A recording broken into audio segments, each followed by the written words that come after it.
어느 날 군인 제복을 입은 한 소녀가 기차에서 잠들어 있었습니다. 소대원들이 장난치며 떠드는 소리에 잠에서 깼습니다. 소대장이 그녀에게 누구이며 언제부터 함께했는지 물었습니다. 그녀는 자신의 이름이 간타이며 음악을 배우고 싶어서 군에 자원 입대했다고 말했습니다.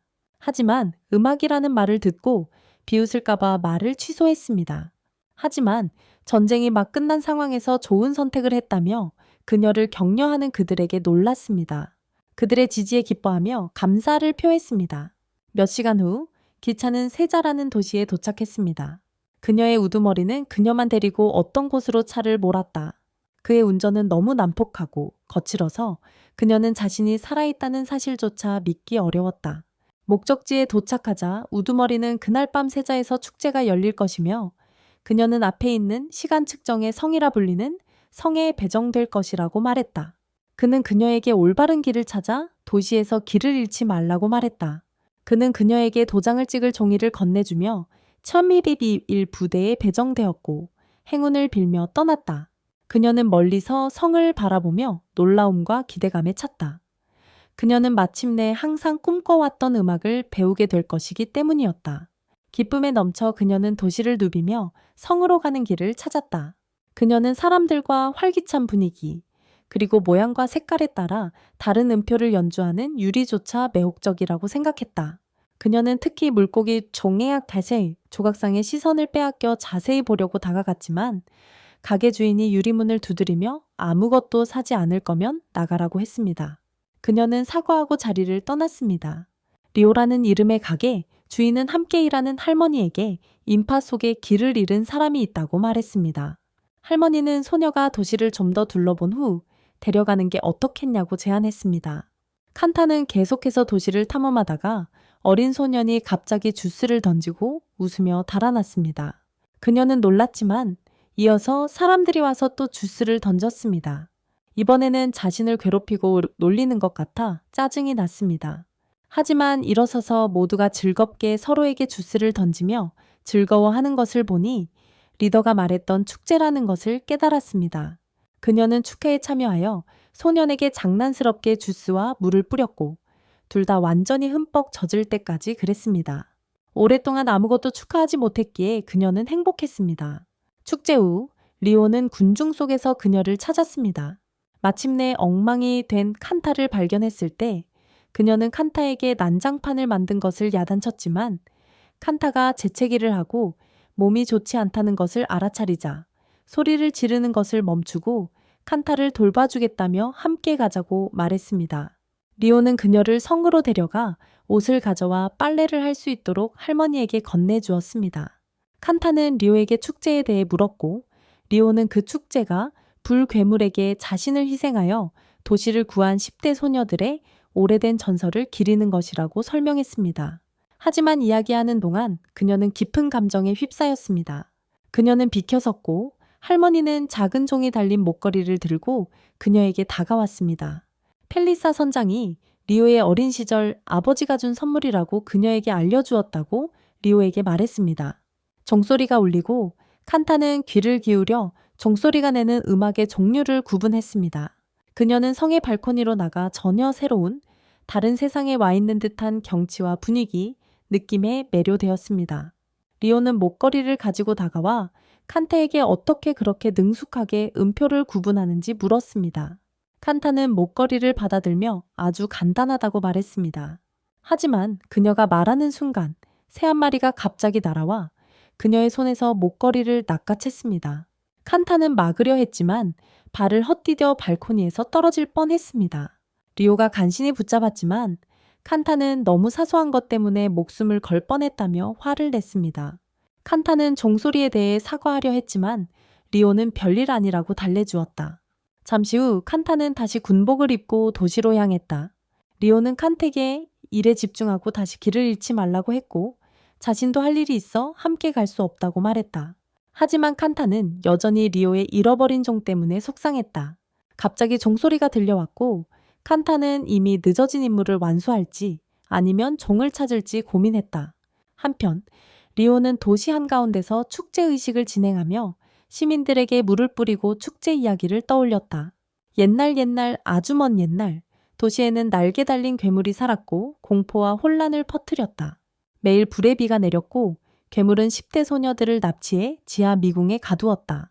하지만 마법의 힘으로 만들어진 음악의 뿔 덕분에 소녀들은 탈출할 수 있었습니다. 그들은 거미의 힘을 얻어 괴물의 머리를 잘라 물리쳤습니다. 하지만 괴물의 머리는 계속 불을 뿜었습니다. 그대로 뒀다면 도시 전체가 불타버렸을 것입니다. 소녀들은 번갈아 가며 머리를 잡고 열기를 흡수했고 마을 사람들은 매일 물을 부어 도왔습니다. 이 일은 괴물의 불이 꺼질 때까지 1년 동안 계속되었습니다. 마을 사람들은 그 소녀들을 기리기 위해 그들을 영원히 기억하기 위한 축제를 만들었습니다. 한편 간타는 종소리를 따라 리오의 목걸이를 돌려주기 위해 임무를 조금 미루기로 했습니다. 하지만 종소리가 그녀를 지하로 이끌었습니다. 마침내 그녀는 종이 자신의 앞에 매달려 있는 것을 발견했습니다. 그녀가 종을 잡으려고 손을 뻗자 발밑의 땅이 갑자기 무너져 내렸고 그녀는 물속으로 떨어졌습니다. 아래에서 그녀는 거대한 해골들을 보았습니다. 그녀는 필사적으로 헤엄쳐 마침내 수면 위로 올라와 숨을 고르기 위해 바위에 앉았습니다. 외롭고 좌절감을 느낀 그녀는 누군가 자신이 저 아래에 있는 것을 알아챌까 궁금해했습니다. 그녀는 누군가 자신이 아래에 갇혔다는 것을 알게 될지도 모른다는 희망을 가지고 뿔피리를 불어보려고 했습니다. 그녀가 뿔피리를 불자 마을 사람들과 함께 있던 리오가 그 소리를 들었습니다. 모두 괴물이 돌아왔다고 생각하며 놀랐습니다. 리오는 즉시 자신의 뿔피리를 불고 아래를 내려다보다가 칸타를 발견했습니다. 그녀는 서둘러 칸타를 구출하여 성으로 데려왔습니다. 칸타는 그날 밤 리오가 자신이 계속 자고 있었다며 꾸중하는 소리에 잠에서 깼습니다. 리오는 처음으로 군복을 입고 있었습니다. 알고 보니 그녀는 언레빗 21부대의 대장이었습니다. 칸타는 전날 일어났던 일에 대해 계속 사과했지만 리오는 그녀를 위해 목숨을 걸지 말라고 말했습니다. 하지만 사실 그녀는 화가 나 있지 않았습니다. 대신 그녀는 칸텍의 호른 연주법을 가르쳐주고 자신의 연주를 보여주겠다고 말했습니다. 리오의 호른은 아름답고 황홀한 선율을 연주했습니다. 연주를 마친 후 그녀는 칸텍에 이제 자신이 부대의 호른 강사가 되었으니 연주를 해보라고 요청했습니다. 하지만 칸타가 연주하자 너무 끔찍해서 그 소리를 들은 마을 사람들은 즉시 귀를 막았습니다. 리오는 그녀에게 많은 훈련이 필요하며 우선 간단한 것부터 가르치겠다고 말했습니다. 칸타는 자신도 리오처럼 뛰어나고 싶다고 말했고 리오는 가르쳐주겠다고 하면서 아침 식사가 곧 끝나니 준비하라고 말한 뒤 자리를 떠났습니다. 칸타는 매우 신이 나서 위에서 내려다보다가 팀 동료 중 한 명을 발견했습니다. 그녀는 인사했지만 그 소녀는 다소 성격이 급해서 칸타의 행동을 유치하다고 생각하고 그냥 가버렸습니다. 칸타는 그러나 옥상에 남아 경치를 즐겼다. 우연히 그녀는 깨진 창문 앞에 서 있는 누군가를 보았고 그가 그녀를 알아채자마자 사라졌다.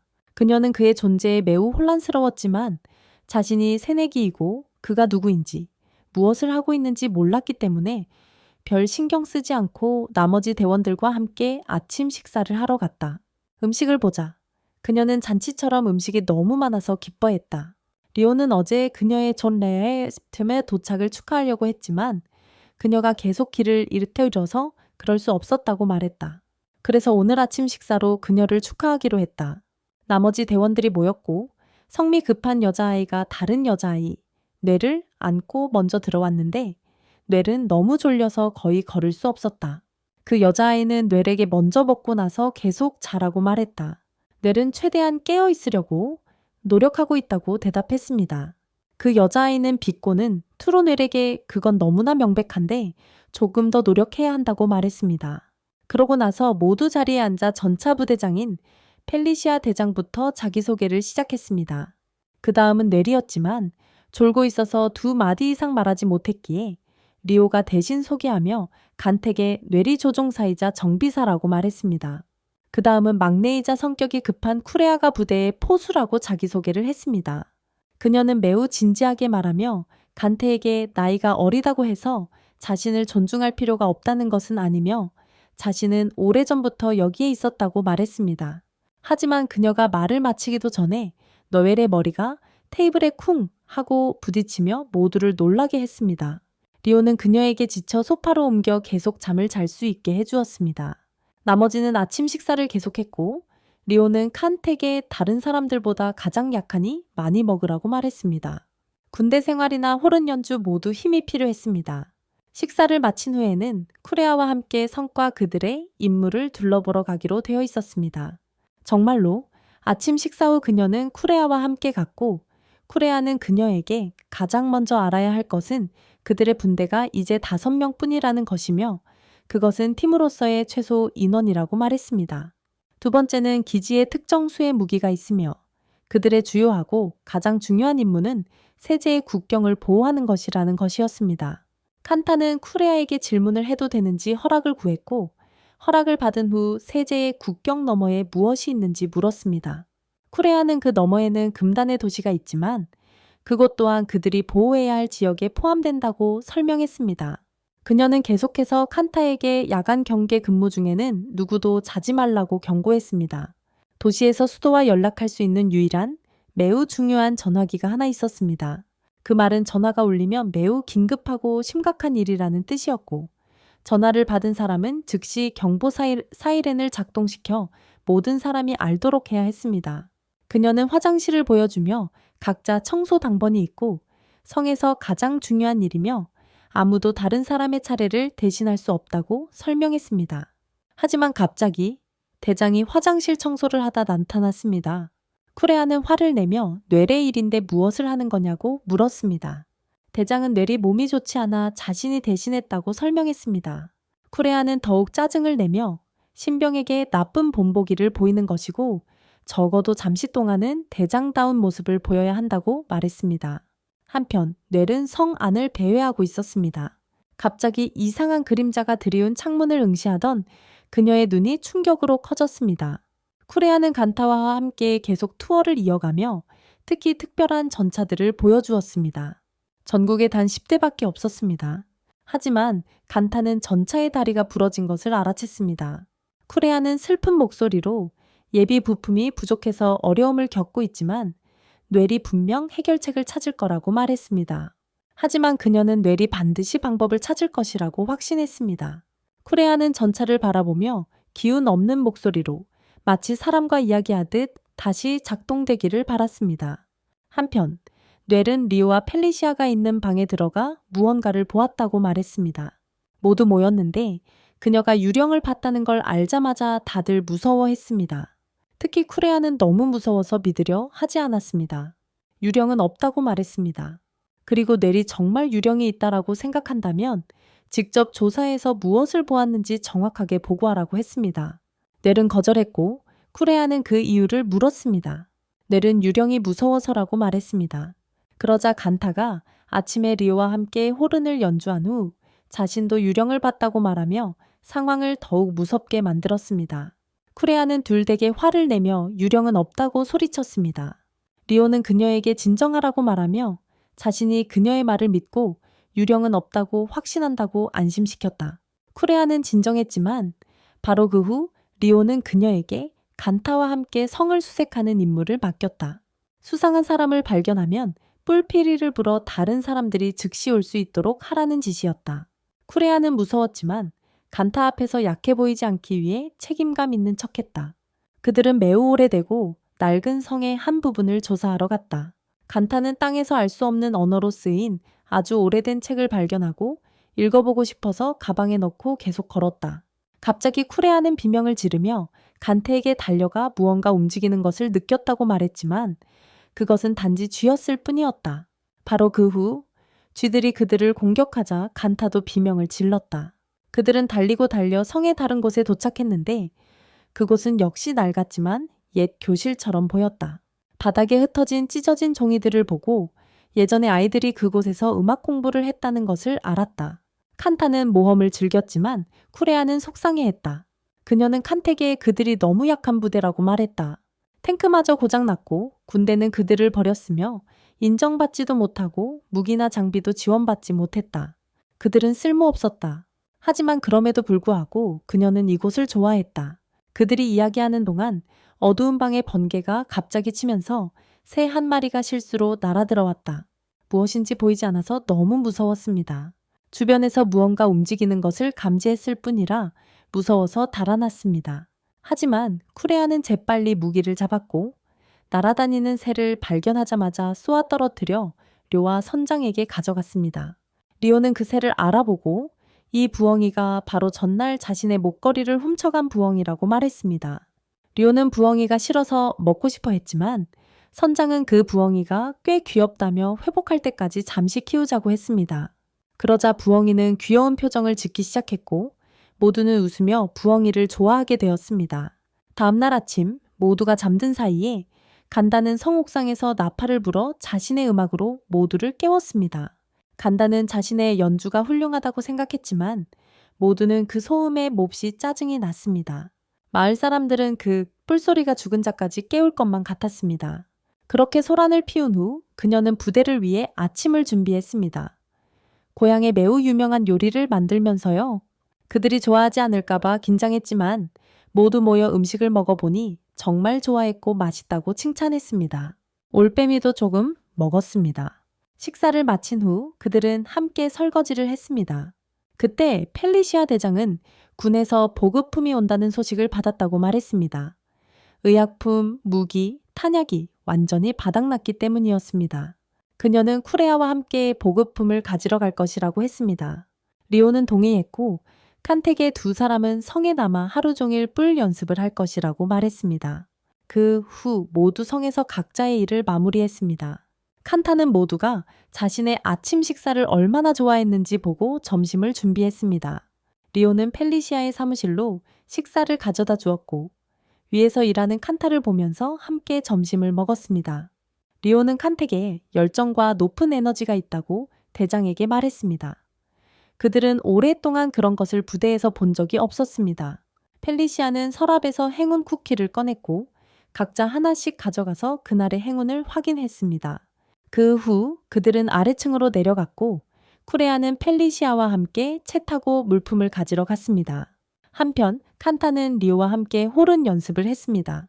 그녀는 연주하는 동안 호흡을 사용하는 방법에 대한 간단한 연습부터 시작했습니다.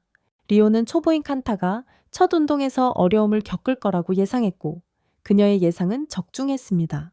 칸타는 첫 시도에서 실패했습니다. 그래서 잠시 휴식을 취했습니다. 리오는 칸타 옆에 앉아 그녀와 이야기를 나누며 군에 지원한 이유를 물었습니다. 칸타는 군악대에 들어가면 악기를 무료로 배울 수 있다는 말을 듣고 지원했다고 말했습니다. 하지만 리오가 오해하지 않도록 가장 중요한 이유는 조국을 지키고 싶어서였다고 말을 바꿨습니다. 하지만 리오는 전혀 오해하지 않았고 여기서 무료로 배울 수 있는 것을 배우기 위해 왔다는 것에 아무런 문제가 없다고 말했습니다. 돈이 없어서 배우지 못했던 것을 말이죠. 리오의 생각에 어떤 목표를 가지고 군악대에 들어온 사람은 목표 없이 들어온 사람보다 더 오래 남을 것이라고 생각했습니다. 그러자 칸타는 리오가 왜 군에 입대한 건지 물었다. 리오는 주저하며 이유를 밝히고 싶어 하지 않았고 자신의 목표는 칸타와 정반대라고만 말했다. 하지만 그때 이상한 일이 일어났다. 칸타는 갑자기 힘이 빠지고 숨을 쉴 수 없게 되더니 환각을 보기 시작했고 엄마를 부르며 소리쳤다. 리오는 당황하여 그녀를 방으로 데려갔다. 칸타가 열이 나고 의식이 완전히 없다는 것을 알아챘다. 리오는 더욱 불안해하며 어떻게 해야 할지 몰랐다. 하지만 칸타는 힘없이 얼음을 달라고 부탁했다. 리오는 사방팔방 얼음을 찾아 헤쳐다녔다. 처음으로 확인한 곳은 답답한 마음의 옷장이었다. 아무것도 찾지 못하자 성에 약이 있다는 것을 떠올리고는 간택에 약을 주면 되겠다고 생각했다. 리오는 서둘러 약을 찾으러 갔고 가는 길에 비상 연락망을 보았지만 마지막 수단으로 남겨두기로 했다. 약을 찾을 때까지 계속해서 찾다가 결국 약병이 비어 있다는 것을 알게 되었다. 리오는 격분하여 항상 늦는 보급팀을 욕했다. 하지만 리오는 진정하고 아까처럼 경솔하게 행동하지 않도록 신중하게 생각했다. 마침내 결심을 굳힌 리오는 차에 올라타 도시로 향했다. 그녀는 어린이 병원에 도착하여 거기서 소녀를 데리고 성으로 돌아왔습니다. 소녀는 간타를 진찰하고 약을 주며 리오에게 간타가 말라리아로 인한 심한 열이 있다고 말했습니다. 리오는 그 병이 보통 어린아이들에게만 걸리는 병이라서 충격을 받았습니다. 소녀는 어른도 가끔 걸릴 수 있지만 쉬지 않고 일해서 지칠 때까지는 증상이 나타나지 않는다고 설명했습니다. 리오는 약을 먹으면 간타가 회복될지 물었고 소녀는 회복될 거라고 안심시켰습니다. 리오는 그녀에게 감사를 표하고 성 밖으로 에스코트했습니다. 소녀는 자신을 야미다라고 소개하며 간타가 깨어났을 때 마실 수 있도록 허브차를 리오에게 건넸습니다. 리오는 다시 한번 감사를 표했고 야미나는 아픈 사람을 돕는 것이 자신의 의무라고 말했습니다. 한편 간다는 햇빛을 가린 구름 아래 혼자 무서워하는 낡은 곳에서의 어린 시절을 꿈꾸고 있었습니다. 하지만 갑자기 군인 소녀가 나타나 호른을 불기 시작했습니다. 그 아름다운 음악 덕분에 햇살이 다시 비추었고 간다는 다시 희망을 느꼈습니다. 마치 호른 소리가 그녀를 안심시키고 혼자가 아니라는 느낌을 주는 것 같았습니다. 그러다 밤에 리오가 아름다운 목소리로 노래를 부르며 간다가 깼을 때 먹으라고 사과를 깎는 소리에 깨었습니다. 간다는 그녀를 만지려 했지만 너무 약했습니다. 리오는 놀라서 우연히 칼로 손가락을 베었습니다. 간다는 즉시 정신을 차리고 사과했습니다. 리오는 그녀를 진정시키고 사과를 건네주며 지금 기분이 어떤지 물었다. 칸타는 자신이 마치 둘로 나뉜 것 같다고 말했다. 하나는 착하고 모두에게 사랑받지만 다른 하나는 쓸모없고 아무것도 제대로 할 수 없다고. 여기에 오면 더 이상 실수하지 않고 마침내 성장해서 자신의 목표를 찾을 수 있을 거라고 생각했다. 하지만 그런 일은 일어나지 않을 것 같았다. 리오는 그녀를 보고 웃으며 아이처럼 행동한다고 말했다. 칸타는 자는 동안 말을 했는지 물었다. 리오는 그녀가 많이 이야기했다고 말했다. 칸타는 당황해서 리오가 전에 부르던 노래를 부르며 화제를 돌렸다. 리오는 한 번만 듣고 칸타가 그걸 외웠다는 사실에 놀랐다. 칸타는 어릴 적에 한 번 들은 적이 있다며 처음 듣는 게 아니라고 말했다. 그 노래 때문에 칸타는 호른을 배우고 싶어 했다. 그러자 리오는 뇌리 수리하던 탱크로 칸타를 데려가 작동시켰다. 두 사람은 그 자리에 서서 칸타가 좋아하는 노래를 온전히 들었다. 그때 리오는 칸타에게 모든 악기가 하나의 노래를 만들어내는 것처럼 탱크의 각 부분처럼 모두가 각자의 역할을 하는 것이라고 말했다. 그것들은 같았다. 즉 누군가 조금 말썽을 피워도 문제될 게 없었다. 결국 더 나이 많고 경험 많은 사람이 가르쳐 줄 것이고 그들은 배우고 나서 유용한 사람이 될 테니까. 어릴 적부터 리오는 많은 실수를 했고 그러면서 성장하고 배우는 과정을 거쳤습니다. 그리고 이제 리오는 자신도 성장할 때까지 칸타를 가르치려고 합니다. 칸타는 그 말을 듣고 감동했습니다. 칸타는 계속해서 문제를 일으켜 배우는 것을 멈추지 않겠다고 리오에게 말했습니다. 다음 날 모두 임무에서 돌아왔고 칸타는 혼자 비를 맞으며 호른 연습을 했지만 평소처럼 아름다운 소리를 낼 수 없었습니다. 한편 뇌는 탱크 수리를 계속했지만 시스템 오류를 발견하고 좌절했습니다. 이후 모두 모였고 리오는 칸타 앞에 서서 도시로 가져갈 물품들을 다시 확인했습니다. 폭탄과 무기만 없었고 리오는 당황했습니다. 선장은 그녀의 말에 웃으며 리오가 농담한 것이라고 했고 리오는 칸택에 처음부터 눈치챘어야 했다고 말했다. 어쨌든 폭탄과 무기를 들고 도시에 쇼핑하러 갈 생각은 아니었을 테니까. 칸타는 안도의 한숨을 쉬며 런벨과 함께 필요한 물건을 사러 채 올라탔다. 그때 선장은 리오에게 칸타와의 관계가 너무 발전해서 마치 리오가 엄마 역할을 하는 것 같다라고 말했다. 하지만 리오는 선장의 말에 전혀 개의치 않았다. 뇌리 운전하는 차는 도시에 도착했다. 칸타는 마치 처음 보는 것처럼 매료되었다. 이번 도시는 축제 때와는 완전히 달리 매우 조용하고 어둡고 생기가 없었다. 그들은 리오가 처음으로 간타를 보았던 가게에 도착할 때까지 계속 운전했다. 나오미라는 할머니가 거기에 계셨고 그들을 안으로 초대하며 말을 걸었다. 간타는 리오가 전에 자신이 자세히 살펴보지 못하게 했던 물고기, 조각상을 드디어 볼 수 있게 되어 신이 났다. 넬은 할머니에게 다가가 평소와 같은 물품을, 하지만 이번에는 6개월치로 충분히 달라고 말했다. 할머니는 그녀의 부탁대로 물건을 주었지만 간타가 그 일에 대해 알고 있는지 물었다. 넬은 아니라고 말했다. 한편 간타는 자신이 매료된 돌고래 조각상에 대해 할머니에게 물었다. 할머니는 도시 외곽의 유리공장에서 가져왔다고 말했다. 넬은 어차피 공장에 들를 계획이었고 거기서 필요한 물품을 구해야 했기 때문에 들르기로 했다고 말했습니다. 칸타는 기뻐하며 재빨리 차에 올라타 노엘과 함께 공장에 가서 필요한 물건들을 샀습니다. 칸타는 노엘이 자신이 수리 중인 탱크, 주시의 부품도 구입하고 있다는 것을 알게 되었습니다. 그들은 계속해서 쇼핑을 하고 다른 상인에게 갔습니다. 넬은 필요한 것을 샀지만 그 상인은 칸택에 그날 호른을 연주한 사람이 그녀냐고 물었습니다. 칸타는 긴장하며 자신이 맞다고 인정하고 연주가 형편없었던 것을 알기에 사과했습니다. 하지만 상인은 소리가 커서 좋았다고 말했습니다. 사람들을 깨우는 알람처럼 효과가 있었다는 것입니다. 그들이 떠난 후 칸타는 뇌렉에 다시는 그렇게 창피를 당하지 않으려면 제대로 호른을 연주하는 법을 배워야 한다고 말했다. 하지만 그들이 이야기하는 동안 아이 하나가 뇌과 부딪히면서 둘 다 넘어졌다. 다른 아이 하나와 야미나라는 여자아이가 서둘러 달려왔다. 두 번째 소녀는 칸타를 알아봤다. 축제 때 그녀의 얼굴에 주스를 뿌렸던 아이가 바로 그였다. 한편 넘어진 소년 사야는 뇌를 환한 눈으로 쏘아보며 그녀가 내민 도움의 손길을 거부하고 그들이 모두 살인자들이기 때문에 자신은 그들을 모두 증오한다고 말했다. 야미나는 그에게 이 군인은 그의 가족에게 일어난 일과 아무런 관련이 없다고 말했다. 하지만 사야는 그들은 모두 똑같다고 고집하며 다른 소년이 그를 따라 다른 곳으로 달려갔다. 야미나는 뇌렉에 사과하며 자신이 고아였고 가족들이 전쟁 중에 죽었다는 이유로 사야를 용서해달라고 부탁했습니다. 하지만 뇌의 반응은 이상했습니다. 그녀는 사야에게 동의했고 그가 옳다고 생각했습니다. 그 때문에 그녀는 차갑고 침묵한 채로 칸타를 데리고 떠났습니다. 필요한 물건을 산 후 그들은 유리공장으로 돌아왔습니다. 넬은 거기 있는 장인, 사람들이 메스트로라고 부르는 사람과 이야기하러 갔습니다. 한편 칸타는 아이처럼 주변의 모든 것을 만지작거렸습니다. 거기서 일하는 마리아라는 여자아이가 그 모습을 보고는 메스트로가 일하는 동안 방해하는 것을 싫어하니 조심하라고 말했습니다. 그때 거장은 뇌과 탱크 주시의 렌즈 교체에 대해 이야기하고 있었습니다.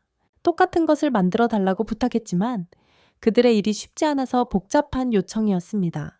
넬은 잠시 간타와 함께 앉아 거장의 공장이 전쟁 중에 유명해졌다고 말했습니다. 그녀는 기계를 좋아했지만 기계가 사람들에게 해를 끼쳤다는 사실에 약간 화가 났습니다. 그들이 지금 고치려고 하는 탱크 주시 때문에 얼마나 많은 목숨이 잃어졌을지 상상할 수 없었습니다. 그녀는 그 생각이 무서웠습니다. 하지만 간타는 조금 다른 의견을 가지고 있었습니다. 그녀가 가지고 있는 뿔처럼 기계 자체가 아니라 악용하는 사람들 때문에 두려움이 생기는 것이라고 생각했습니다. 리오가 그것을 연주하자 아름다운 음악이 흘러나왔고 모두가 좋아했습니다.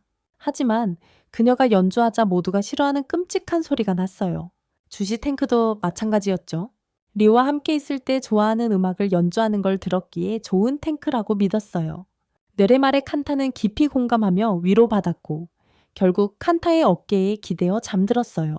지휘자는 뇌리 평소처럼 밤새 주시를 수리했을 테니 쉬게 하라고 칸택에 말했어요.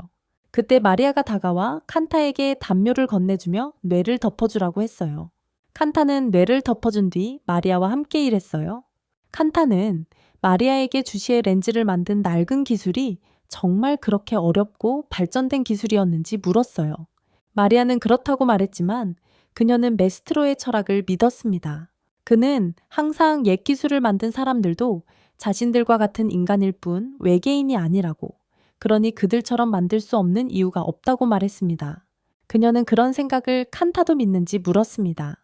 칸타는 믿고 싶지만 리오가 아름답게 호른을 연주하는 것을 보니 자신은 절대 그녀만큼 잘할 수 없을 것이라고 말했습니다. 그래서 그녀는 확신하지 못했습니다. 그때 메스트로가 그들 앞에서 유리를 다듬으며 개입했습니다. 그는 유리의 형태를 자신이 조절하는 것이 아니라 유리가 스스로 형태를 선택한다고 설명했습니다. 그래서 모두가 다르고 각자 자신을 독특하게 만드는 자신만의 방식을 가지고 있다는 것이었습니다. 똑같을 필요는 없었어요. 그들이 통제할 수 있는 유일한 것은 자신을 발전시키고 개발하는 것이었죠. 칸타는 메스트로의 말을 깊이 이해했어요. 그녀는 공장에서 뛰쳐나와 높은 곳에 올라가 속으로 되뇌었죠. 자신이 원하는 멜로디가 아니라 혼이 스스로 멜로디를 선택할 거라고. 그녀는 연주하기 시작했고 처음으로 아름다운 소리를 만들어냈어요. 하지만 리오의 멜로디와는 달랐어요. 독특했죠. 모두가 좋아했고 심지어 넬도 그 소리에 깨어나 칸타를 자랑스러워했어요. 다음 날 그들은 모두 탱크인 주시 안에 모였어요. 탱크가 작동 중이었고 그들은 각자 부분을 조작하며 테스트하고 있었습니다. 그들은 맞춰야 할 표적으로 올빼미를 놓았습니다. 탱크 테스트 후 그들은 올빼미를 명중했다고 가장하며 실험에 성공했다고 했습니다. 그러자 펠리시아 대위가 나와서 그들의 지휘관이 그들과 함께 작업장에 있는 것을 알게 되었습니다. 그는 그들의 훈련이 좋았다고 말했습니다. 펠리시아는 아직 끝나지 않았다고 그에게 말하고는 여자아이들 쪽으로 가서 지휘관이 밖에 있으니 지금은 멈추고 나중에 그가 간 후에 계속하자고 말했습니다. 그래서 그들은 모두 나갔습니다. 펠리시아가 지휘관과 이야기하는 동안 쿠레하, 노엘, 그리고 간타만이 남아 기다리고 있었습니다. 그들은 올빼미와 놀고 먹이를 주었다. 한편 펠리시아는 사령관과 함께 있었는데 사령관은 그녀에게 서명을 위해 군 본부의 중요한 서류와 그들에게 보내는 편지 몇 통을 건네주었다. 그녀는 그것들을 받아 사령관에게 감사를 표하고 소녀들에게 돌아갔다. 그녀는 첫 번째 편지를 칸택에 주었다. 그것은 그녀의 어머니에게서 온 것이었다. 칸타는 그것을 보는 순간 기쁨으로 뛰어올랐다. 두 번째 편지는 뇌에게, 세 번째 편지는 료에게 온 것이었다. 하지만 료는 무관심하게 그 편지를 버리라고 말했다. 하지만 쿠레아는 편지를 받지 못했습니다. 그래서 료는 쿠레아에게 열쇠를 건네주며 지휘관에게 선물을 직접 전달하라고 했습니다. 쿠레아는 기뻐하며 달려갔습니다. 리오는 펠리시아와 함께 앉아 본부에서 보낸 편지 내용을 물었습니다. 한편 쿠레아는 지휘관을 위해 몇 가지 물건을 가져오려고 창고로 갔습니다. 지휘관이 아직 떠나지 않은 것을 보고 쿠레아는 기뻐하며 선물을 전했습니다. 지휘관은 감사하며 선물을 받았습니다. 그때 펠리시아가 합류하여 지휘관에게 자신의 편지를 또 하나 건넸습니다. 그는 그것을 읽고 그녀에게 걱정하지 말라고 했다. 쿠레아는 그녀가 무엇을 썼는지 물었지만 펠리시아는 아무 말도 하지 않았다. 그 후후 펠리시아는 모두를 모아 함께 소풍을 갈 것이라고 말했다. 칸타만 신이 났다. 다른 사람들은 아무도 신경 쓰지 않는 것 같았다. 료조차도 임무를 완수해야 할 때 소풍을 간다는 사실에 놀랐다. 펠리시아는 계속 걷기만 하면 지루해질 거라고 그녀에게 말했다. 게다가 게임도 할 거라고 했다. 나중에 그들은 모두 세자 국경의 한 장소에 모였다. 펠리시아는 그들에게 국경에는 감시장치가 있고 그중 유지보수가 필요한 기둥이 3개 있다고 말했다. 그들의 임무는 이 기둥들을 찾는 것이었다. 그들은 모두 충격을 받았다. 펠리시아는 그들을 속였다. 이것은 여행이 아니었다. 그들이 완수해야 할 임무였다. 하지만 펠리시아는 그들에게 기둥을 수리할 필요는 없다고 안심시켰다. 뭔가 고장났다면 그냥 산책으로 생각할 수도 있었겠죠. 하지만 리오는 그들을 그렇게 쉽게 봐주지 않았습니다. 리오는 그들에게 기둥을 찾는 동안 가방을 땅에 끌면서 운반해야 한다고 말했습니다. 칸타는 하나 들어 올리려고 했지만 엄청 무거워서 힘들어했습니다. 칸타는 가방을 움직일 수도 없었습니다. 쿠레아는 가방을 들자마자 얼굴부터 땅에 박았습니다. 리오는 그들이 너무 약하다며 가방을 제대로 드는 방법이 있다고 말했습니다. 리오는 땅에 있는 가방을 등에 지고는 힘겹게 일어섰습니다. 그들에게 나쁜 모습을 보이고 싶지 않아 애써 참고 있었습니다. 그들에게 요령을 보여주고 가방을 나르게 한 후 그녀는 자신과 펠리시아가 지도를 가지고 기둥으로 먼저 간다고 말했습니다. 그들이 먼저 도착할 것이고 다른 사람들은 그곳을 찾을 수 있다면 따라와야 할 것이라고 했습니다. 떠나기 전에 그녀는 야생동물이 있다고 경고하며 만약 무슨 일이 생겨서 계속 갈 수 없다면 게임에서 지게 되고 그녀가 알 수 있도록 뿔을 불어야 한다고 말했습니다. 그런 다음 그녀는 그들에게 이동하라고 명령했습니다. 그들은 한동안 걸었고 쿠레아는 무거운 가방을 견딜 수 없어 계속 불평했습니다. 그녀는 넬에게 얼마나 더 가야 하는지 계속 물었습니다. 다행히도 넬은 우연히 지도를 가지고 와서 그들을 기둥으로 안내할 수 있었습니다. 하지만 그들이 걷는 동안 간타는 나비들이 무리지어 있는 것을 발견했습니다. 그녀는 그들을 향해 갔고 아름다운 색깔의 꽃들로 가득 찬 들판을 발견했습니다. 그녀는 다른 사람들에게 와서 보라고 불렀습니다. 그들은 가방을 내려놓고 그곳을 감탄했습니다. 거기서 그들은 이상하게 생긴 문을 발견했는데 열리지 않았습니다. 넬은 그들에게 이 문이 사실 첫 번째 기둥이라고 말했습니다. 그들은 첫 번째 기둥을 찾게 되어 기뻤습니다. 넬은 다음 경로를 알아내기 위해 지도를 꺼내 보여주며 그들이 앞에 있는 산을 넘어야 한다고 말했습니다. 그들은 모두 충격을 받았지만 계속 갈 수밖에 없었습니다. 그들은 오랫동안 걸어서 폭포가 있는 호수에 도착했습니다. 쿠레아는 지금 쉬지 않으면 더 이상 훈련 따위는 상관없다고 그만두겠다고 말했습니다. 그녀가 먼저 물속으로 뛰어들었고 다른 사람들도 따라 뛰어들었습니다. 그들은 모두 행복했고 함께 놀면서 마침내 휴식을 취했습니다. 쿠레아는 바위에 앉아서 그들에게 펠리시아가 그들에게 무거운 가방을 지게 하고 여행이라고 속여서 훈련을 시킨 것은 순전히 악행이라고 말했습니다. 그들은 그녀의 좌절감에 웃었습니다. 그녀는 그들에게 빨리 옷을 말리면서 먹으라고 말했습니다. 그때 료는 멀리서 그들을 지켜보며 그들을 비웃고 있었습니다. 하지만 물에서 나오니 가방이 열려 있었고 음식이 없어졌습니다. 그들은 충격을 받았고 누가 그랬는지 전혀 몰랐습니다. 칸타는 곰이 음식을 가져갔을 거라고 말하며 곰을 탓했습니다. 하지만 넬은 그들에게 훨씬 더 중요한 것이 사라졌다고 바로 나침반이라고 말했습니다. 그들은 모두 당황했습니다. 넬은 잠시 지도를 보더니 계속 앞으로 나아갈 수밖에 없다고 말했습니다. 그들에게는 의지할 사람이 없었기에 그들은 그녀를 따랐습니다. 가장 중요한 것은 목표에 도달하는 것이었기에 무거운 가방들을 남겨두었습니다. 걷다 보니 모두들 몹시 배가 고팠다. 칸타는 높은 바위 위에 뽕나무를 발견하고는 모두에게 알렸다.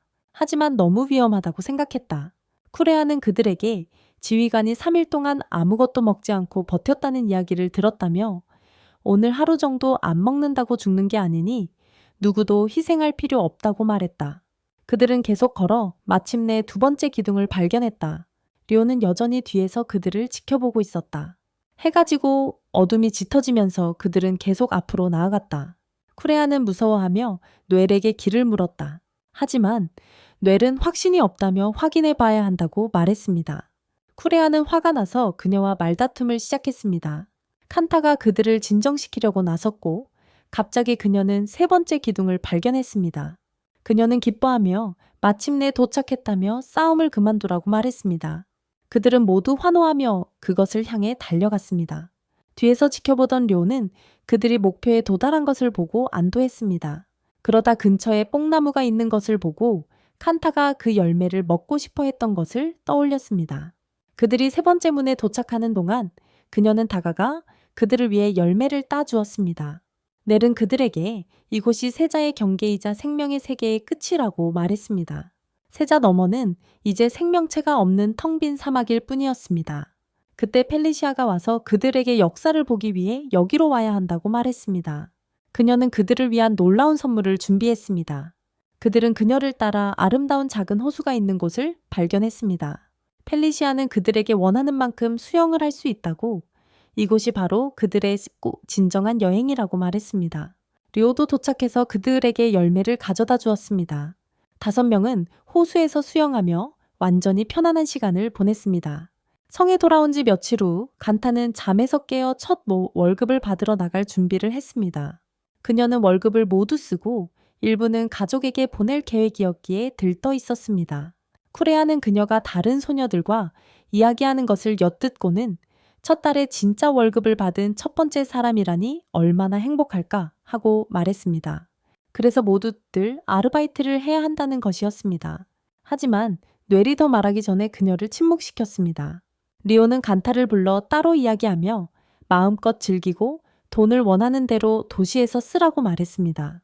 간타는 작별 인사를 하고 떠났습니다. 그 후 료는 간타 앞에서 말한 것에 대해 쿠레아를 나무랐습니다. 월급이 항상 밀리고 심지어 아예 받지 못하는 경우도 있다는 사실을 비밀로 하기로 되어 있었습니다. 그들은 칸타가 제때 월급을 받아 기뻐할 수 있도록 서로 돈을 모아 아르바이트까지 했습니다. 사실 칸타는 첫 달에는 월급을 받을 수 없었기에 쿠레아는 칸타가 월급을 받았다고 믿었다는 사실에 놀랐습니다. 한편 칸타는 할머니의 가게에 도착했습니다. 할머니는 중요해 보이는 남자와 가격 흥정을 하고 있었습니다. 나중에 할머니는 대원들에게 위험한 임무를 위해 필요하다며 부대에 갔습니다. 한편 야미나는 칸타와 함께 시장에 있었고 마음에 드는 셔츠를 보여주었습니다. 한편 대원들은 이상한 장소 안에 있었고 평소와 다른 옷을 입고 전에 할머니와 함께 있던 남자와 이야기하며 세이제에서만 구할 수 있는 금지된 물건을 사도록 설득하려 했습니다. 하지만 그 남자는 값을 깎으려고 했고 돈을 지불하지 않고 물건을 강제로 가져가려 했습니다. 펠리시아는 여자들에게 신호를 보냈고 그들은 무기를 꺼내들어 앞에 있는 갱단을 향해 발포하기 시작했습니다. 밖에서 료는 안에서 일어나는 일을 지켜보는 두 사람을 보았습니다. 그녀는 그들을 위협했고 그들은 그녀를 보는 순간 당황하여 도망치며 다시는 세이제에 오지 않겠고 물건을 얻으려고 하지 않겠다고 말했습니다. 그들이 차에 도착했을 때 갑자기 바위들이 차 위로 떨어져 완전히 부서졌습니다. 그들은 두려워서 도망쳤고 그때 료가 들어와 펠리시아에게 모든 것이 해결되었다고 말했습니다. 그러자 펠리시아는 갱단에게 그들의 일이 끝났다고 말했습니다. 알고 보니 모든 것은 밖에 있던 두 사람이 다시는 세이제에 돌아오거나 불법 물건을 거래하지 못하도록 설득하기 위한 연극이었습니다. 할머니가 와서 그들의 임무가 완료되었다고 말씀하셨다. 하지만 그렇게 설득력 있게 차를 파괴한 사람이 누구인지 물으셨다. 그들은 몰랐다. 사실 할머니가 했다고 생각했었다. 하지만 누가 파괴했는지 몰랐기 때문에 별로 신경 쓰지 않았다. 중요한 것은 작전이 성공했다는 것이었다. 파손된 차 안에는 여러 개의 귀중한 상자와 물건들이 있었다. 할머니는 그것들을 자신의 채 실었다. 칸타가 대원들과 작별 인사를 하고 도시로 간 순간부터 시작해서 모든 것을 처음부터 설명하기 위해 이야기는 조금 거슬러 올라갔다. 한편 미치오는 고아원에 앉아 있었고 사야와 아이들은 그녀 주변에서 놀고 있었습니다. 하지만 그녀는 속상해 보였습니다. 야미나는 이를 알아채고 그녀에게 다가가 함께 교회에 갈 준비를 시켜주었습니다. 미치오는 거기서 매우 중요한 일을 해야 했습니다. 하지만 미치오는 야미나와 함께 가기를 거부하고 슬픈 마음에 도망쳤습니다. 한편 간타는 할머니 가게에서 돌고래 조각상을 감상하고 있었는데 두 명의 갱단원이 실수로 그녀와 부딪히면서 유리가 깨졌습니다. 할머니는 그 순간 그녀를 보고 두 갱단원이 물건을 밀수하기 위한 거래에 대해 이야기하는 것을 우연히 엿들었습니다. 나중에 간타는 돌고래와 가족들을 위한 선물을 살 만큼 돈이 충분하지 않아 실망했습니다. 그래서 그녀는 먼저 그들을 위한 선물을 사러 시장에 갔다가 자신을 위한 것을 사러 돌아오기로 했습니다. 거기서 그녀는 미치오를 만났습니다. 미치오가 가장 먼저 그녀에게 물은 것은 종이에 그린 상자였는데 그것을 보고 알아볼 수 있도록 그린 것이었습니다. 하지만 간타는 그런 것을 본 적이 없다고 말했습니다. 미치오가 슬퍼 보이는 것을 눈치챈 간타는 그녀의 사랑하는 사람들을 위한 선물을 고르는 것을 도와주겠다고 제안했습니다. 하지만 미치오는 더욱 화를 내며 원하지 않는다고 말하고 도망쳤습니다. 간타는 미치오가 갑자기 자신에게 화를 내는 이유를 이해할 수 없었습니다. 그녀는 계속해서 가족을 위한 옷을 골랐습니다. 야미나는 다가와 두 번째 셔츠가 더 나은 선택이라고 제안했습니다. 그런 다음 그녀는 칸타에게 미치오를 어디서 봤는지 물었습니다. 칸타는 여전히 짜증이 난 채로 미치오가 조금 전에 여기에 있었지만 선물 고르는 것을 제안하자 아무 이유 없이 화를 냈다고 말했습니다. 야미나는 즉시 이해하고 미치오가 고아였기 때문에 단순히 질투심을 느꼈을 것이라고 설명했습니다. 그러자 칸타는 미치오 앞에서 가족 이야기를 꺼낸 것에 대해 죄책감을 느꼈습니다. 한편 미치오는 언덕 위 낡은 집 옥상에 혼자 앉아 어머니가 자신이 지금 찾고 있는 상자를 들고 머리를 빗겨주던 기억을 떠올리고 있었습니다. 하지만 갑자기 미끄러지면서 실수로 바위 언덕 일부를 부수었습니다. 간신히 옥상을 잡고 추락하는 것을 막았습니다.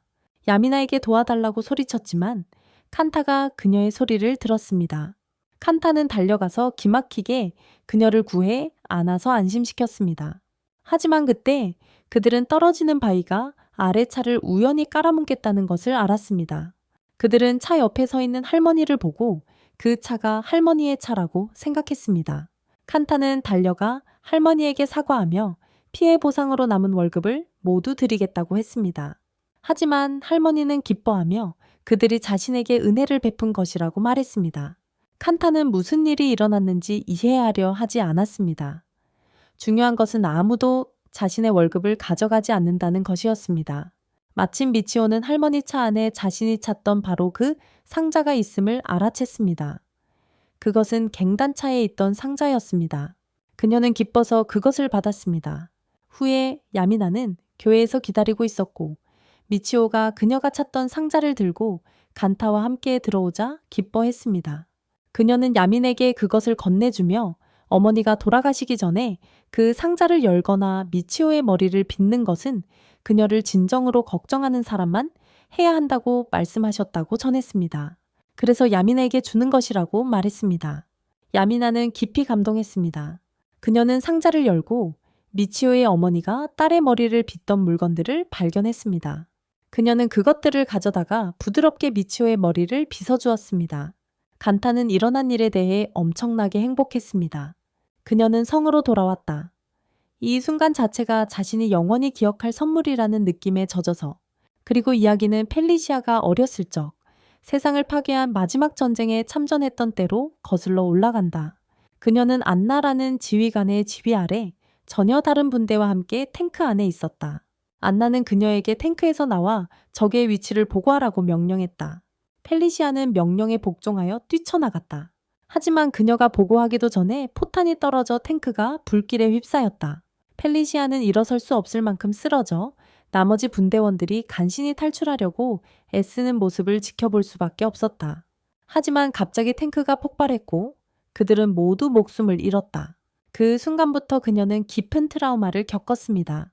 현재로 돌아와 우리는 그 기억에 괴로워하며 실제가 아닌 것을 상상하는 펠리시아를 성에서 보게 됩니다. 한편 다른 소녀들은 뜨거운 햇볕 아래에서 열심히 빨래를 하고 있었습니다. 평소처럼 코레아가 불평했습니다. 빨래를 마친 후 그들은 안으로 들어가 휴식을 취했습니다. 이번에는 리오와 펠리시아 차례였기에 코레아는 화가 났습니다. 하지만 리오는 바쁘고 피곤해서 심지어 음식도 먹지 않았다고 말했습니다. 그래서 코레아는 그것을 가져다가 대신 먹었습니다. 그들은 앉아서 이야기를 나누었고 넬은 옛 전설에 대해 이야기하기 시작했습니다. 이맘때쯤 사람들은 종이등을 밝혀야 했는데 이야기에 따르면 죽은 자들이 유령으로 보일 수 있기 때문이었습니다. 코레와 초레자는 무서워했지만 칸타는 신이 났고 넬은 무관심했습니다. 그때 펠리시아 페리시아와 리오레아 리오가 시장에서 많은 물건들을 가지고 들어왔습니다. 펠리시아는 그들에게 도시에 다가오는 축제 준비를 해야 한다며 그래서 장식과 등을 사왔다고 말했습니다. 그들은 신이 나서 서로 돕기 시작했습니다. 리오는 마을 사람들과 기쁨을 나누기 위해 축제를 기념해야 하며 그것은 그들의 의무의 일부라고 말했습니다. 한편 펠리시아는 생각에 잠긴 듯 무심코 나무를 조각하고 있었습니다. 리오가 말을 걸어둬도 대답하지 않았고 결국 손을 베었습니다. 상처를 보자 피가 폭포처럼 쏟아지는 상상을 했습니다. 갑자기 전쟁이 떠올랐습니다. 파괴된 곳, 불길, 탱크, 엄청난 공포 속을 걸어다니며 마치 지옥처럼 건물들이 무너지는 것을 보았습니다. 그러고는 정신을 잃었습니다. 다른 소녀들이 그녀를 깨우고 상처를 치료해주며 괜찮냐고 물었습니다. 펠리시아는 잠을 잘 못 자서 집중력이 떨어졌다고 말했습니다. 잠시 쉬겠다고 했습니다. 하지만 모두들 그녀의 이상한 행동에 걱정했습니다. 전에는 이렇게 멍한 적이 없었습니다. 칸타는 그녀와 이야기하는 걸 제안했어요. 하지만 리오는 펠리시아를 내버려 두라고 말하며 그녀를 말렸어요. 그들이 모르는 것들이 있었고 알 필요도 없었어요. 하지만 넬은 펠리시아를 무시할 수 없었고 작업장으로 갔고 거기서 펠리시아가 탱크 앞에 서 있는 것을 발견했어요. 그 순간 펠리시아는 과거의 기억에 잠겨 있었어요. 예전 분대, 마치 가족처럼 항상 함께했던 그들이 모두 죽던 날까지를 생각하며 그녀는 너무 고립된 기분에 휩싸여 환각을 보기 시작했어요. 전 분대장의 시체가 그녀에게 말하는 것을 상상하며 세상을 위해 희생할 만한 가치가 없다고, 혼자 살 수 없다고, 고통을 끝내고 죽음으로써 분대에 합류하는 것이 더 낫다고 속삭이는 환각을. 그 말은 펠리시아에게 큰 영향을 주었고 그녀는 그 말을 믿으려는 듯 했어요. 그러다 갑자기 근처 병사의 나팔에서 그들의 분대가 가장 좋아하던 노래가 흘러나오는 것을 들었어요. 그녀는 소리를 지르며 목소리를 높였습니다. 누군가 듣고 자신을 구해주기를 바라면서 그리고 작은 종이 달린 목걸이를 한 소녀가 나타났습니다. 그녀의 이름은 아리아 공주였습니다. 소녀는 펠리시아에게 사과하며 만약 자기 부대와 함께 조금 더 일찍 도착했다면 이런 일은 일어나지 않았을 거라고 말했습니다. 아리아는 칸타가 어렸을 때 뿔피리를 불었던 바로 그 군인이었습니다. 칸타가 음악을 사랑하게 되고 삶의 희망을 갖게 해준 사람이었습니다. 후에 펠리시아는 리오와 함께 앉아 소녀들이 불꽃놀이를 하고 함께 웃는 것을 지켜보았습니다. 펠리시아는 리오에게 리오가 전에는 믿지 않았던 축제를 올해는 왜 기념하는지 물었습니다. 그녀는 진짜 이유를 알고 싶었습니다. 리오는 소녀들을 바라보며 오랫동안 자신이 하는 일을 믿지 못했고 자신의 일이 무의미하다고 생각했다고 말했습니다. 하지만 최근 아이들과 가까워지면서 마치 어머니처럼 아이들을 보호해야 한다는 걸 깨달았습니다. 그러자 리오는 펠리시아에게 질문을 던졌습니다. 무엇이 그녀를 괴롭히고 요 며칠 동안 왜 이상하게 행동했는지 묻는 것이었습니다. 펠리시아는 많은 것들이 속상하지만 무엇보다 몸무게가 늘어 겨울옷이 맞지 않을까 걱정된다고 대답했습니다. 리오는 답답한 마음을 애써 참았습니다. 어쨌든 펠리시아는 여전히 팀장이었고 아이들 앞에서 꾸중하는 것은 적절치 않았습니다. 대신 그녀는 아이들에게 마을 사람들과 함께할 준비를 하고 등불을 잊지 말라고 말했습니다. 모두 함께 가서 아이들은 각자 기억하고 싶은 고인의 이름을 적었습니다. 펠리시아는 예전 팀원들의 이름을 적었습니다. 다른 사람들은 그녀가 슬퍼 보이는 것을 알아챘다. 칸타는 울기 시작하며 펠리시아에게 그들과 이야기하고 무엇이 그녀를 괴롭히는지 말해달라고 부탁했다. 그들은 그녀가 슬퍼하는 모습을 보고 싶지 않았다. 그들은 모두 깊이 감동하여 그녀를 껴안았다. 그때서야 펠리시아는 자신만 살아남고 나머지 분대원들은 모두 죽은 이유를 마침내 이해했다. 그 순간 그녀는 새로운 가족이 된 소녀들과 함께 현재의 삶의 진정으로 행복을 느꼈다. 다음 날 그들은 새로운 임무를 받았다. 칸타는 그것을 알자마자 극도로 불안해졌다. 다른 사람들은 이번 임무를 제대로 완수하지 못하면 모두 심한 처벌을 받고 투옥될 수도 있다는 것을 알고 있었기에 그녀가 그렇게 긴장하는 것을 보고 놀랐다. 하지만 칸타는 모두가 차분하게 앉아 있는데 자신만큼 걱정하지 않는 이유를 이해할 수 없었습니다. 그들은 이 일이 중요하지만 어렵지 않다고 그녀에게 말했습니다. 오늘 울릴 예정인 전화를 받는 것만 하면 되었습니다. 군사령부에서는 6개월마다 정비를 했습니다. 만약 전화를 받지 않으면 심각한 일이 발생했다고 간주되어 군 지휘부 전체가 체자로 올 것입니다. 만약 그들이 와서 아무런 문제가 없다면 그 분대는 처벌받을 것입니다. 그래서 그들은 모두 앉아서 전화가 울리는 순간 전화를 받을 책임을 누가 질지 결정했습니다. 바로 그때 칸타는 갑자기 용감해져서 자신은 항상 전화로 통화하고 싶었으니 자신이 이 일을 직접 처리하겠다고 말했습니다. 그들은 그녀를 믿고 하루 종일 전화기를 지켜보며 바로 받을 수 있도록 부탁했습니다. 그녀는 동의하고 꼼짝 않고 전화기 앞에 앉았습니다. 일어나거나 다른 일을 하지 않고 몇 시간 동안 그 자세를 유지했습니다. 펠리시아가 지나가다가 그녀가 여전히 거기에 앉아 있는 것을 보고는 장난을 치기로 결심하고 기차를 타고 군본부로 중요한 일 때문에 빨리 가야 하니 도시에서 필요한 것이 있는지 물었습니다. 칸타는 아무것도 필요 없다고 말했고 펠리시아는 떠났습니다. 잠시 후 리오가 도착했습니다. 오늘은 그녀가 요리할 차례였습니다. 칸타는 전화기가 가까이 있으니 부엌에 두고 리오 대신 요리하는 것이 어떻겠냐고 제안했습니다. 리오는 짜증이 나서 자기 차례일 때마다 왜 모두가 자기를 부엌에서 내쫓으려고 하는지 물었습니다. 칸타는 긴장해서 리오에게 음식 맛은 좋지만 항상 모양이 형편없다고 말했다. 리오가 쏘아붙이자 칸타는 재빨리 말을 수습하며 사실 내 음식이 최고라고 말했다. 리오는 이미 알고 있다며 오늘 밤 전에 먹어본 적 없는 음식을 먹을 거라고 능글맞게 말했다. 그때 칸타는 걱정하기 시작했다.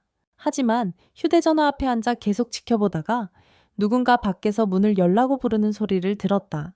자기는 휴대전화에서 눈을 뗄 수 없다며 리오에게 문을 열라고 했다.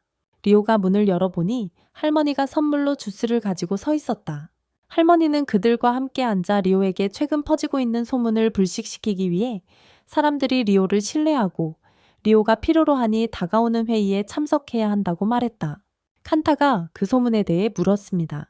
할머니는 사람들이 평화조약이 체결되지 않고 다시 전쟁이 일어날지도 모른다고 말하고 있다고 칸택에 말했습니다. 리오는 가고 싶지 않아서 좌절했습니다. 하지만 그것은 그녀의 의무였습니다. 할머니가 떠난 후 리오는 점심 준비를 계속했습니다. 그런 다음 그녀는 칸에게 호른 연주법을 배우는 데 도움이 되는 음악책을 주었습니다. 칸타는 기뻐하며 고마워했습니다.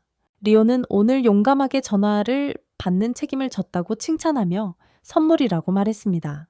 늦은 밤까지 돌아오지 못한다며 혼자 남게 될 칸타에게 조심하라고 그녀에게 말했습니다. 칸타는 자신이 해낼 수 있다고 그녀를 안심시켰습니다. 리오가 떠난 후 칸타는 전화 옆에 앉아 있었지만 리오가 준 책을 읽으며 시간을 보냈습니다. 창문에서 불어온 돌풍에 책장이 넘겨지며 작가의 이름 일리아가 적힌 페이지에서 멈췄습니다. 그 이름에 그녀의 시선이 멈췄습니다. 하지만 그때 폭풍이 몰아치며 비가 쏟아졌습니다. 그녀는 갑자기 쿠레아가 빨래를 밖에 널어놓고 갔다는 것을 깨달았고 이제 다 젖을 것이었습니다. 그녀는 누군가 와서 빨래를 걷어주길 부탁하며 소리쳤지만 아무도 없었습니다. 마침 그때 미치오와 사야 그리고 고아원의 한 노인이 잠시 도시를 떠나는 노인과 작별 인사를 하려고 성 근처를 지나가고 있었습니다. 전화가 울리기 전에 세 사람은 그녀가 빨래를 걷도록 재빨리 도왔습니다. 그녀는 그들에게 감사를 표했고 노인은 작별 인사를 하러 왔다고 말했습니다. 그러고는 그녀가 왜 그렇게 긴장해서 전화에 매달려 있는지 물었습니다. 그녀는 매우 중요한 전화를 기다리고 있고 놓치지 않으려면 하루 종일 전화를 지켜봐야 한다고 설명했습니다. 또한 사령관 앞에서 말을 잘못할까봐 긴장하고 있었습니다. 그 후 그녀는 그들에게 함께 시간을 보내자며 초대했고 그들은 승낙했습니다. 그녀는 할머니가 전에 가져다 주신 사과 주스를 그들에게 대접했습니다. 그녀는 사야에게 컵을 건네주며 마시라고 했다. 사야는 주저하며 받았지만 그 주스가 자신의 생각을 바꾸지는 못할 거라고 말했다. 하지만 맛보는 순간 그는 그것을 좋아하게 되었다. 그는 천천히 평소처럼 행동하기 시작했고 군인들을 싫어해야 한다는 생각을 잊어갔다. 노인은 간택에 실제 통화 전에 연습할 수 있도록 옛날식 전화기를 만들어 돕겠다고 말했다. 간타는 신이 나서 임시 전화기의 한쪽을 들고 사야는 다른 쪽을 들었다. 그들은 이야기하며 농담을 주고받기 시작했다. 한편 미치오는 올빼미와 놀고 싶어 했다. 하지만 그녀가 그것을 집으려는 순간 부엉이가 갑자기 날아가면서 주스잔을 넘어뜨렸습니다. 미치오는 미끄러졌고 사야는 실수로 전화 코드에 걸려 비상 전화기가 떨어졌습니다. 칸타는 당황하여 바닥에 떨어져 깨지기 전에 그것을 잡으려고 서둘렀습니다. 그녀는 마지막 순간에 그것을 잡는 데 성공했습니다. 충격으로 모두가 제자리에 얼어붙어 각자 다른 구석에 앉아 전화기를 불안하게 쳐다보았습니다. 바로 그때 야미나가 들어왔습니다. 그들이 너무 오래 걸려서 그녀가 그들을 찾고 있었습니다. 칸타의 난장판을 보고 그녀는 할아버지를 포함한 모두를 꾸짖으며 단순히 인사하는 대신 완전한 혼란을 야기했다고 말했습니다. 그녀는 칸타가 정리하고 모든 것을 제자리에 두도록 도왔습니다. 모든 것이 정리된 후 칸타는 자신의 옷이 흠뻑 젖었다는 것을 깨달았습니다. 야미나는 갈아입을 드레스를 그녀에게 건넸습니다. 칸타는 그것을 받아 야민에게 감사를 표했고 그 후 모두 떠났습니다. 그녀는 다시 혼자가 되어 휴대전화를 바라보았습니다. 하지만 이번에는 정말 화장실에 가야 했습니다. 그녀는 자리를 비운 사이에 전화가 울리지 않도록 참으려고 애썼습니다. 하지만 시간이 지나면서 참을 수 없을 정도가 되었습니다. 마침내 그녀가 한계에 다다랐을 때 료가 도착했습니다. 칸타는 그녀가 화장실에 가는 동안 즉시 전화를 지켜보라고 했습니다. 그 순간 전화벨이 울렸습니다. 하지만 전화를 받은 사람은 료였습니다. 그녀는 수화기 너머 목소리를 알아듣고 얼굴이 순간적으로 변했습니다. 전화 너머의 사람은 공포에 질린 목소리로 그녀에게 가능한 한 빨리 나라를 구해달라고 요청했습니다. 다음 날 그들은 모두 함께했습니다. 하지만 지난밤 누가 리이오에게 전화했고 왜 그녀를 그렇게 괴롭혔는지 아무도 몰랐습니다. 그녀는 방에 혼자 있었고 밖에서는 소녀들이 여름 내내 심었던 곡식을 거두고 있었습니다. 쿠레아는 전차 대대장이었던 돌아가신 아버지에 대해 큰 소리로 이야기했습니다. 그녀는 전쟁 중 부상을 입은 후 어머니를 만난 이야기를 꿈에서 나온 이야기처럼 들려주었습니다. 그녀는 그들의 대장을 매우 존경했는데 그가 여러모로 아버지를 떠올리게 했기 때문입니다. 그들은 계속 이야기를 나누고 농담을 하다가 료가 평소와는 전혀 다른 멜로디로 방에서 호른을 연주하는 소리를 들었습니다. 이것은 간타의 주의를 끌었고 그녀는 쿠레아와 뇌과 함께 료의 방에 가서 무언가 잘못되었다고 말했습니다. 그녀는 료가 걱정되었고 어젯밤부터 그녀에게서 변화를 감지했다고 말했습니다. 저녁 식사 때 펠리시아가 요리를 해서 료 앞에 음식을 놓자 료는 평소 피하던 고추를 먹었습니다. 이상했어요. 리오는 항상 먹기 전에 고추를 접시에서 치웠거든요. 그들조차 놀랐어요. 넬은 간타의 말에 동의했어요. 레이오보의 오늘 호른 연주가 이상했고 료가 우울증을 겪고 있는 것 같다고 말했어요. 하지만 이미 잠들었기 때문에 말을 마치지 못했어요. 그들은 이야기를 멈추고 그녀를 침대에 눕히고 모두 잠이 들었어요. 한편 펠리시아는 아직 잠 못 이루고 있는 료와 함께 앉아 있었어요. 누군가 문을 두드릴 때까지 한동안 이야기를 나눴어요. 그것을 열어보니 그들은 늦은 시각 사령관이 도착한 것을 보고 깜짝 놀랐습니다. 밖에서는 폭풍이 몰아치고 억수 같은 비가 쏟아졌습니다. 그들은 서둘러 그를 안으로 들였고 그는 료에게 긴급한 편지를 가져왔다며 료가 즉시 읽어야 한다고 말했습니다. 리오는 불안한 마음으로 편지를 받아 자신의 방으로 올라갔습니다. 펠리시아는 사령관과 함께 있으면서 소녀들을 깨우고 저녁 식사를 대접했습니다. 그들은 모두 함께 앉아 그가 현재 상황이 매우 심각하다고 말하는 것을 들었습니다. 어느 쪽도 평화조약을 받아들이지 않았고 다시 전쟁으로 치닫는 것처럼 보였습니다. 그는 일리아 공주가 살아 있었다면 이런 일은 일어나지 않았을 것이라고 덧붙였습니다. 칸타는 갑자기 그 이름을 떠올렸다. 그녀가 책에서 보았던 바로 그 이름이었다. 칸타는 일리아 공주에 대해 물었고 쿠레아는 일리아가 매우 유명했으며 군에 입대하려는 사람들에게 상징적인 인물이었다고 설명했다. 하지만 안타깝게도 그녀는 죽었다. 그리고 그녀와 함께 많은 사람들의 희망과 야망도 사라졌다. 한편 료는 자신의 방에서 편지를 망설이며 열지 못하고 있었다. 하지만 겨우 용기를 내 편지를 열려는 순간 펠리시아가 자신을 부르는 소리를 들었다.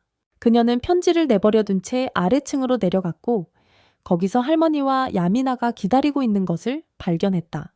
급한 일이 생겨서 소녀들의 도움을 청하러 왔습니다. 세이야가 그날 아침 사라졌고 찾을 수가 없었습니다. 폭풍 때문에 수색이 더욱 어려워졌고 야미나는 걱정으로 어쩔 줄 몰랐습니다. 그녀는 도와달라고 애원했습니다. 사령관을 포함한 모두가 준비를 하고 세이야를 찾으러 나섰습니다. 마을 사람들도 함께 수색에 나섰습니다. 쿠레아는 갑자기 미치오가 생각나서 그녀가 세이야가 간 곳을 알지도 모른다고 생각했습니다.